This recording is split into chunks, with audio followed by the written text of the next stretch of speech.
하나님의 때라는 제목으로 하나님 말씀 증거합니다. 모든 사람을 사랑하시는 예수님이시지만은 예수님의 모든 관심은 우리가 잘 먹고 잘 사는 데 있지 않습니다. 예수님의 모든 관심은 우리가 거듭났느냐 하는 데 관심이 있으세요. 거듭났느냐. 정말 여러분 거듭나셨습니까? 여러분 안에 정말 참된 구원의 은혜가 있습니까? 구원이 있으십니까? 정말로 영생을 지금 누리고 계십니까? 영생을 받으셨습니까? 예수님은 여러분에게 영원한 것을 주시기 위해서 오셨지 이 땅에서 잘 먹고 잘 살라고 예수님이 이 땅에 오셔서 십자가 지시고 죽으신 것이 아니에요. 예수님의 이름은 영원하신 이름입니다. 창조주 하나님이세요. 그 하나님께서, 그 예수님께서 인간을 지으셨고 온 우주 만물을 창조하셨습니다. 그런데 그 예수님이 우리를 그냥 예수 믿고 잘 먹고 잘 살게 하시려고 육신을 입고 자신이 만든 피조물의 몸을 입고 오신 게 아니란 말이에요. 육신의 몸을 입고 오셨을 뿐만 아니라 그들의 죄를 위해서, 그 죄를 없애주시기 위해서 고통당하시고 십자가를 지시고 죽기까지 하신 이유가 예수 믿고 성공하라고, 예수 믿고 잘 살라고, 예수 믿고 높은 데 올라가라고 그렇게 오신 것이 아니란 말이에요. 근데 오늘날 수많은 교회들이 예수 믿으면 복 받는다, 예수 믿고 잘 살자, 이것에 빠져가지고 예수를 우상화, 종교화, 세속화시키고 있는 시대예요. 그런데 실제로 예수님 만나면 거듭나게 되면은, 영생을 얻게 되면은 그 놀라운 은혜와 힘 때문에 우리 육신도 힘을 얻고 변화가 되니까 성실해지고 힘이 나니까 성공하게 되는 거예요. 근데 그 성공이 목적이 되어버리면 이게 큰일 나는 것입니다. 성공할 수 있는데 실패보다는 성공이 많겠죠. 당연히 예수 믿고 은혜 받고 사람이 사람 되고 죄가 없어지고 결박된 것이 풀려지니까 당연히 그 전보다는 훨씬 나아지는 게 대부분의 경우가 맞습니다. 예수 믿고 더 안 되어졌다, 그것은 하나님이 더 큰 특별한 계획이 있는 것이지 예수 믿고 더 안 되어졌다 이런 경우는 거의 없어요. 예수 믿고 순교할지언정 예수 믿고 다 잘 됩니다. 다 잘 돼요. 당연한 것이죠. 근데 그것이 목적이 되어버리면 예수를 삼켜버리는 것입니다. 예수가 사라지는 거예요. 영생이 사라지는 것입니다. 영생은 온데간데 없어지고 예수 믿고 복받은 니고데모 같은 사람들 쳐다보면서 나도 저 사람처럼 돼야지, 저 사람처럼 돼야지. 그래서 새벽기도 나오고 철야하고 전도 열심히 하고 성경 열심히 보고 이렇게 됩니다. 그런 것은 딱 우상이 되는 거예요. 딱 종교가 되어버리는 것입니다. 저주받은 자들이 되는 거예요. 그래서 예수님의 관심은 저 여러분의 성공에 있지 않습니다. 저 여러분이 육신에 잘 되는 것에 있지 않아요. 저 여러분의 영혼의 잘됨이 있는 것입니다. 여러분들의 영혼이 정말 잘 되고 계십니까? 네 영혼이 잘된 같이 네가 범사에 잘 되길 원한다. 여러분들의 영혼이 살게 되면 육신이 살게 될 것입니다. 근데 그것이 주객이 바뀌어버려서 육신의 잘됨을 목적으로 영혼이 잘 되려고 하면은 이곳에 하나님이 절대 속지 않는단 말이에요. 예수님은 우리의 속마음을 아시는 분이라고 말씀하셨잖아요. 인간을 다 아신다고 하셨잖아요. 우리의 속을 훤히 보고 계시는 분이세요.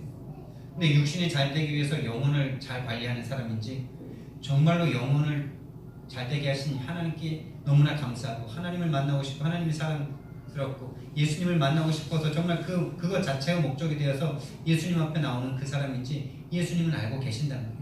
하나님은 절대 속지 않으십니다. 여러분들이 정말 그것만 하시면 돼요. 정말 예수님만 사랑하고 정말 하나님만 사랑하고 그거에만 한번 신경 써보세요.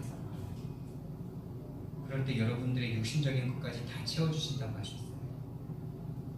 그 육신적인 것까지 다 채워줄 것 때문에 절대 하지는 마시고요. 이게 참 속지 않아야 되는데 쉽게 속는 우리 인간들이죠. 그래서 하나님께서 이 사람들이 하도 그런 거에 속으니까 참 예수님 믿고 잘 되는 일이 많아야 되는데 안 되는 일을 주십니다. 안 되는 일을 주셔서 거기에서 그냥 막 부르짖게 막. 근데 이게 참 필터링이죠, 그 문제가. 그래서 정말로 구원받은 사람, 정말로 거듭날 사람은 문제 속에서 진짜 거듭나게 되는 은혜를 체험하게 되죠. 문제가 축복인 이유가 그거예요. 근데 정말 구원받지 못하고 정말 표적을 보고 따라오는 사람들은 문제 앞에서 다 넘어지고 예수님 버리고 예수님 욕하고 떠나가는 사람들입니다. 예수님 능력 있는 줄 알았는데 십자가에서 죽으시네.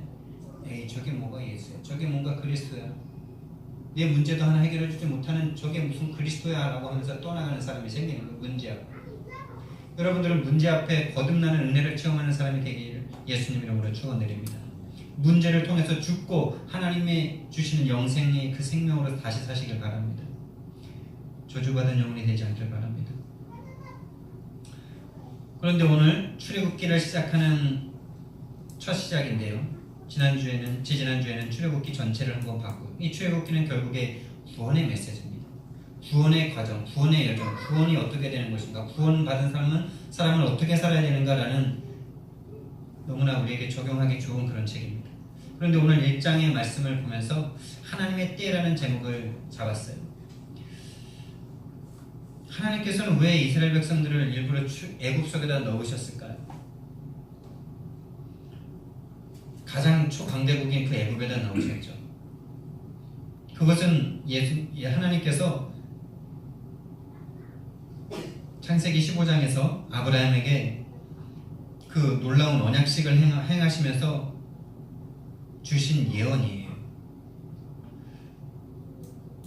완전 무상 가문에 있던 이 아브라함을 불러내셔서 하나님의 사람으로 만드시는 과정 가운데 이 아브라함에게 이제 정말 믿음을 주시기 위해서 깊이 잠들게 하신 다음에 먼저 이제 제사를 준비하게 하고, 그 다음에 이제 예물을 다 준비해서 고기를 쪼갤 건 쪼개고 안 쪼갤 건 안 쪼개고 이렇게 딱 준비하고 있는데,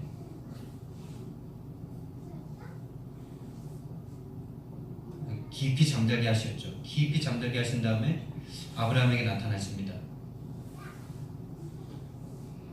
아브라함에게 나타나셔서 이렇게 말씀하세요. 여호와께서 아브라함에게 이르시되 너는 반드시 알라, 이렇게 말씀하시고, 너는 반드시 알라, 반드시 알아라.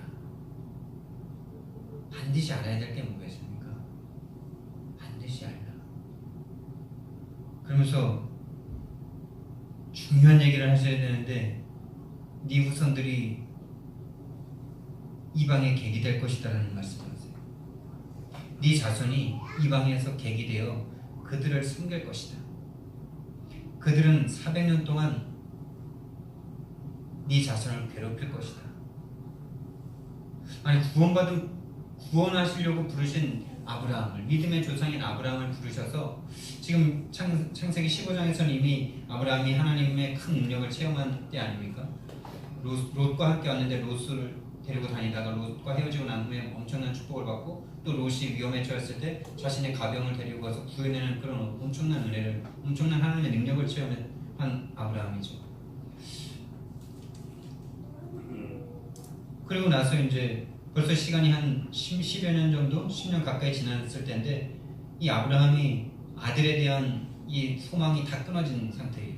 아브라함은 이 아브라함을 통해서 후대를 낳게 될 것이다 하고 별과 같이 많아질 것이다 라는 약속을 굳게 붙잡고 있는데, 1년 기다려도 애가 안 생기고 2년, 3년, 4년, 5년, 6년, 7년, 8년이 지나도 애가 안 생겨서 그것에 대한 소망이 다 끊어져 버린 상태예요. 근데 하나님이 그때 나타나셔가지고 그 롯을 구해오고 그런 큰 응답을 받은 아브라함에게 딱 나타났더니, 하나님께서 나타나서 하시는 말이, 나는 내 방패여 너의 지극히 큰 상급이라, 이렇게 말하니까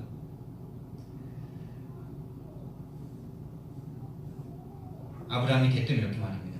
아브라함이 이르되 주 여호와여, 무엇을 내게 주시려 하나이까? 나는 자식이 없사오니 나의 상속자는 이 다메섹 사람 엘리에셀이니이다.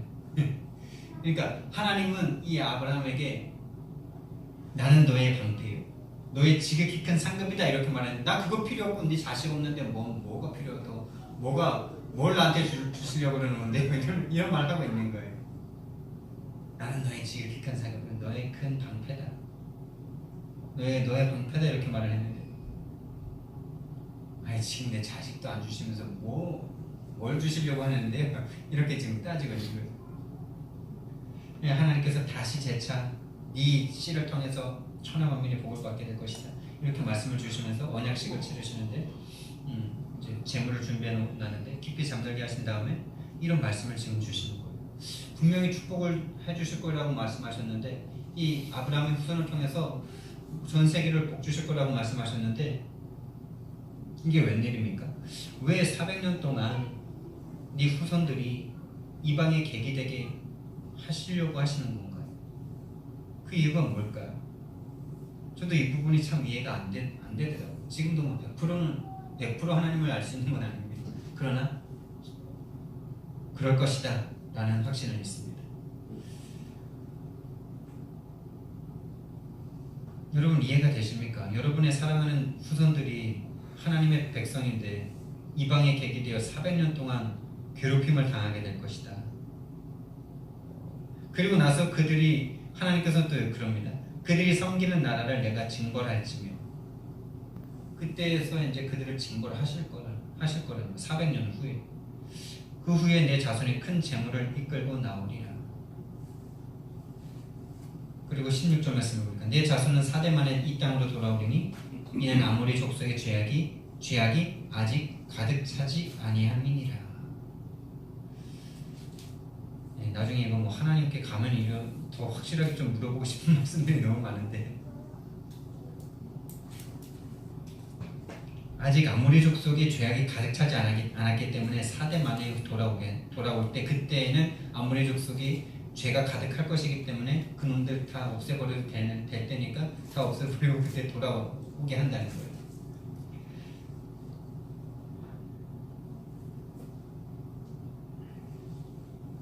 네, 뭐 어떤 분들은 뭐 비둘기를 쪼개지 않아가지고 이렇게 벌을 받게 됐다 이렇게 말하면서 뭐 예배의 중요성을 말하는데 그것만큼 종교가 없죠.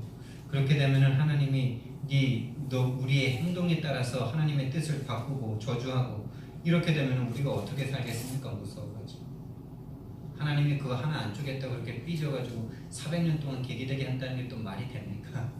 그 비둘기 하나 아무리 예배에 대한 강조성을 강조한다 해도 그건 말이 안 되죠. 하나님의 성품과 하나님의 원리와 맞지도 않고요. 하나님의 완전한 계획과 뜻을 가지고 행하시는데 그거 하나 쪼개고 안 쪼개고에 따라서 하나님의 뜻이 왔다 갔다 한다는 말이 안 되는 것입니다. 그런데 하나님께서는 아브라함을 선택하셨고 그 우상 만들어 팔던 그 가문에서 아브라함을 선택하셔서 이 우상에 쪄들어 있던 사람을 하나님의 사람으로 바꿔가시고 또 이삭을 통해서 또 그 언약을 이어가시고 그리고 야곱을 통해서 그 다음에 이제 요셉을 통해서 그리스도의 그 어떤 메시지를 그리스도의 그 모형을 보여주시는 것입니다. 그래서 이 요셉을 통해서 온 천하에 기근이 들었을 때 온 인류를 전 세계를 구원하는 역사를 일으키십니다. 그렇게 구원의 역사 속에 이 이스라엘 백성들이 애굽으로 들어가게 되죠. 사실 그것은 정복의 역사죠. 정복한 것이잖아요. 애굽의 왕자리에 오르지 못했지만 왕의 권세를 능가하는 이름만 왕이고 모든 권세는 자기가 흔드는 이 요셉을 통해서 전 세계가 정복된 거예요. 이것은 하나의 역사의 흐름을 하나님께서 우리에게 보여주시는 것입니다.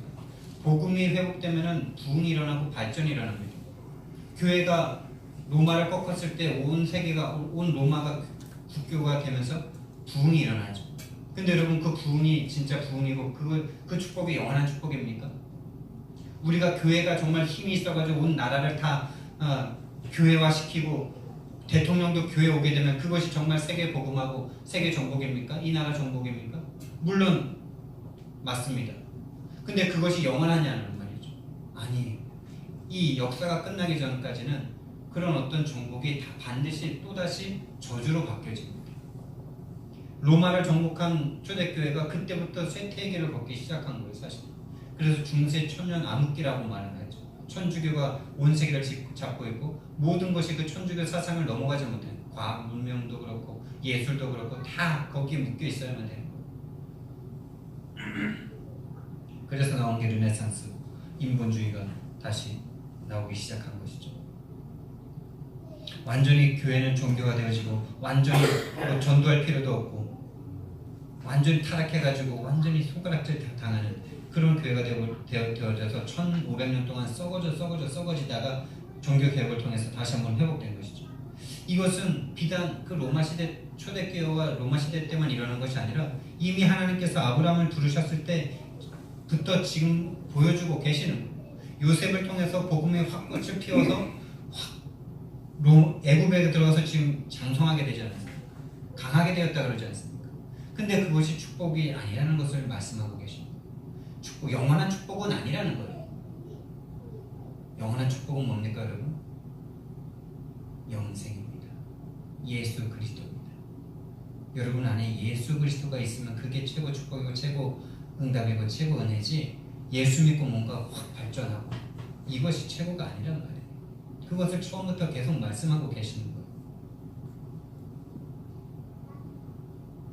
그래서 그렇게 이 요셉을 통해서 복음이 확 피우고 애굽을 정복하고 그 속에 들어가서 강하게 번성합니다. 근데 이제 요셉도 죽고 시간이 점점점 흐르면서 이 사람들이 복음도 희미해졌겠죠. 분명히 복음이 희미해졌을 것입니다. 이 4대 족장이 죽고 그 후손들이 점점점 믿음이 약해지는 거죠. 그것과 함께 이 애굽의 핍박도 시작이 되는 것입니다. 애굽의 핍박이 요셉을 모르는 왕이 일어나서 막 이제 갈구기 시작하는 거예요. 막 고욕을 시키는 것입니다. 그러니까 이스라엘 백성들이 막 부르짖게 되는 것이죠. 힘들어 죽겠다. 주님, 우리 주님 어디 갔냐 이러면서 그때야 또 다시 찾게 되는 거예요. 네, 인간의 인류의 역사를 그대로 담고 있는 거예요. 복음으로 시작한 한 사람을 통해서 한 나라를 정복하게 되고, 한 나라를 정복해서 부흥하고 발전하니까 또다시 복음이 희미해지고 그냥 거기서 편하게 사는 게 좋은 거예요. 출애굽에서 나온 백성들이 우리가 지난번에도 봤지만 홍해 앞에서 왜 우리를 꺼내와가지고 우리 거기서 노예로 살아도 잘 먹고 배 뜨시고 배부르고 등 따시게 잘 살았는데 왜 나오게 해가지고 이렇게 힘들게 만드냐, 매장지가 없어서 여기를 데리고 나와서 여기서 지금 광야에서 죽게 만드냐. 복음이 싹 없어진 상태가 된 거죠. 그리고 핍박까지 일어납니다. 핍박이 일어나는 거예요. 그러니까 거기서 부르짖습니다. 부르짖으니까 하나님께서 출애굽의 은혜를 그때 베풀어 주신 거죠. 오늘 읽었던 2장 23절 25절 말씀이 바로 그 말씀을 하고 있는 거예요. 23절 말씀에 이스라엘 자손은 고된 노동으로 말미암아 탄식하며 부르짖으니 그 고된 노동으로 말미암아 부르짖는 소리가 하나님께 상달될지라. 하나님께서 눈이 없으니까 귀가 없습니까? 하나님이 생각이 없습니까? 뜻이 짧습니까? 지혜가 부족합니까? 하나님이 전지전능하신데 이스라엘 백성들이 이렇게 고된 노동으로 말미암아 부르짖을 때까지 계속 이렇게 그냥 두시는 거예요. 여러분, 이건 무엇을 의미하겠습니까? 이거 하나님이 뭐 취미가 이상한 겁니까? 하나님이 좀 자기 자녀들 아닙니까? 이스라엘 백성들이 자기 자녀들 좀 고생할 때까지 좀 가만 놔두시는 겁니까? 뭡니까? 이것은 우리에게 주시는 메시지가 있는 것입니다. 인간이 이런 상태가 되지 않으면 하나님의 은혜를 모른다는 거예요. 여러분, 우리가 현장에서 지금 전도가 일어나고 다락방이 되어지고 있는데, 그러나 기억할 것은 정말 맨정신으로 예수님 믿고 영접하는 사람들은 거의 동기로 예수님 영접한다는 걸 기억하셔야 돼요. 그래서 영접하고 다락방이 열렸다가 닫히는 것에 대해서 염려하지 마세요. 그 사람들이 제정신 박힌 사람들이 이렇게 예수님을 영접한다 이럴 때는 거의 100% 동기입니다. 정말 예수님이 필요해서 이 예수가 정말 믿어져서 영접하는 사람을 만날 때까지 계속 하셔야 돼요. 다치는 거 상관하지 말고 계속 하셔야 돼요. 어떤 사람이 만나지냐? 이런 사람이 만나지. 뭔가 인생에 안 풀리는 문제 때문에 어릴지라도 아니면 나이가 많을지라도 뭔가 인생이 안 되는 이 엄청난 고통 때문에 부르짖는 자, 뭔가를 지푸라기라도 잡고 싶은 이 사람, 그 사람이 하나님의 계획에 있는 것입니다. 그 사람이 예수님을 딱 믿게 될 때 그 사람을 통해서 30배, 60배, 100배의 역사가 일어나게 되는 것입니다. 바로 옥토를 만나게 되는 것이죠. 옥토를 만날 때까지 계속 뿌리셔야 돼요. 근데 그 사람의 상태가 멋진 상태가 아니라니까. 바로 이런 상태. 고된 노동으로 말미암아 부르짖는 소리가 하나님께 상달된지라. 이런 사람이 일 가능성이 많아요. 그렇게 돼야 하나님의 은혜를 정말 갈구할 수 있거든요. 자기 먹고 살만한데 하나님의 은혜를 필요로 하는 사람은 거의 없습니다. 자신의 성공을 위해서, 자신의 어떤 육신적인 동기를 위해서 영접해 주는 것이지, 진짜 인간, 제대로 된 인간치고 자기가 아직 살아있는 인간치고 정말 예수님이 나를 위해서 십자가 못 박혀 죽으셨다는 것을 누가 믿겠습니까? 어떻게 믿겠어요? 왜 믿겠어요? 100% 표적을 위한 믿음이죠. 아니면 모든 것들은 다 괜찮은데 하나님께서 정말 선택하셔서 그 영혼이 지금 하나님에 대한 갈급함으로 가득한 사람을 만나게 될 때가 있는 것입니다. 그래서 하나님이 그들의 고통 소리를 들으시고 하나님이 아브라함과 이삭과 야곱에게 세운 그의 언약을 기억하사, 이렇게 말씀하십니다. 하나님이 기억력이 없으십니까? 하나님이 우리처럼 깜빡하시는 분이십니까? 하나님은 주무시지도 않고 졸지도 않으시는 하나님이신데, 기억했다는 것은 잠깐 좀 잊어버렸다는 말인데 시간표를 말씀하시는 것이죠. 우리가 그 상대방이, 우리가 복음 전하는 그 사람이 간절해지는 그런 것도 시간표일 수도 있겠지만, 우리가 갈급해지는 시간도 시간표이고, 우리가 너무나 갈급해지는 시간, 내가 예수님을 믿으면서 전도를 하고 영접을 하는데 왜 이렇게 지속이 안 될까? 그것 때문에 막 괴롭고 막 갈급해지고, 내 사랑하는 형제를 향한 갈급함이 내 안에 생겨서 막 하나님께 부르짖을 때, 그때가 하나님의 시간표입니다. 그때가 하나님께서 기억하신다라는 말을 쓰시는 그때인 거예요. 그의 언약을 기억하사 하나님이 이스라엘 자손을 돌보셨고 하나님이 그들을 기억하셨더라. 하나님이 이스라엘 자손을 돌보셨고 하나님이 그들을 기억하셨더라. 그래서 우리는 이 출애굽기를 통해서 하나님이 우리에게 주시는 메시지를 받으면 되는 것입니다. 이 죄를 가진 인간들은 부흥하고 성공하면 반드시 타락하게 되어 있습니다. 반드시 타락하게 되어 있습니다. 그러면은 또한 저주와 재앙이 시작되고, 그럼 또다시 부르짖고, 그럼 부르짖으면 하나님께서 또 구원의 은혜를 알려주시고. 그런데 오늘 성경 말씀에 보니까 하나님의 약속대로 이 시간의 흐름에 따라서 이 이스라엘 백성들이 생육하고 번성하고 충만하게 되는 역사가 일어나고요. 또 12절 말씀에 보니까 학대를 받을수록 더욱 번성하게 되었다, 이렇게 말을 합니다. 학대를 받음으로 더욱 번성하게 되었다. 우리는 학대받고 뭐 이렇게 핍박받으면은 하나님의 사람들이 다 없어질 것 같지만, 기독교 역사상 학대가 있을 때가 가장 뜨겁고 가장 발전한 때였습니다. 그게 바로 육신에 대해서는 약해지고 영적으로 밝아질 때인 것이죠. 육신이 배고프고 육신이 힘드니까 영적인 것을 찾게 되는 때인 것입니다. 그때가 사실은 축복일 수 있는 것이죠. 그래서 축복이 축복이 아니고 저주가 저주가 아니다 라는 말이 있는 것입니다. 결론적으로요, 하나님의 구원은 하나님을 위해서, 하나님에 의하여 하시는 것입니다. 우리는 그 속에서 우리에게 임하신 그 구원의 은혜 속에서 영생의 기쁨과 은혜를 누리면서 하나님이 주시는 시간표에 따라서 우리 주위에 있는 자들에게 이 복음 증거하면서 살면 되는 것입니다. 그리고 오늘 계속되는 말씀이었지만 하나님의 시간표는 바로 간절함이에요. 간절함이 있는 사람을 만나게 하시든지, 아니면 나를 간절하게 하셔서 어떤 사람을 만나게 하시든지, 이 간절함이 없이 하나님이 응답을 주시면 어떻게 되느냐? 그 사람이 하나님 됩니다. 내가 간절하게 구하지 않는데 나에게 응답 주시잖아요. 하나님께 감사하는 사람이 없어요. 다 내가 잘해, 내가 좀 뭐 해서 이렇게 됐다 이렇게 생각하죠. 또는 운이 좋아서 이렇게 됐구나, 와 왜 행지했냐 이러죠. 간절함이 없으면요 딱 그렇게 돼요. 처음에는 안 그러다가도 나중에 그렇게 돼요. 간절함이 시간표예요. 내가 간절해지든지 상대가 간절해지든지, 둘 다 간절해진 상태로 딱 만나게 되는 게 최고의 시간표일 수도 있는 것입니다.